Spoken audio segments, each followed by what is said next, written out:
अस्सलाम वालेकुम अजीज़ तिबा कराम। हकीम शफाकत अली साहब ने इंतशार उज़्व मखसूस की सख्ती के लिए ये जो एक और नुस्खा दिया, इसमें ज़ाफ़रान आला क्वालिटी का 3 ग्राम, ये इतना खल करें कि हल्दी से ज़्यादा चमक पैदा हो जाए। और रेग माही 6 ग्राम, ये भी कपड़ छान कर लें। और 2 तोले प्याज का रस,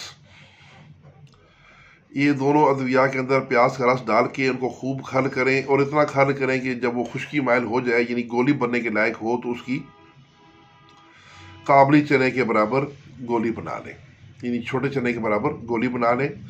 तो जिसको इंतशार ना आती हो, बिल्कुल ना आती हो, जो ज़ीरो पे हो, उसको 4 गोली दें, उसको शहवत आ जाएगी। जिनको हल्की फुल्की कमज़ोरी है, वो 1 से 2 गोली भी ले सकते हैं, रोज़ाना 1 दफ़ा से 2 दफ़ा। तो ये दवा जो है, ये बहुत ही आला दवाई है। ये ज़रूर बना के अपने मतलब में रखें और मखलूक़ खुदा की खिदमत करें। इसके साथ इजाज़त, वस्सलाम।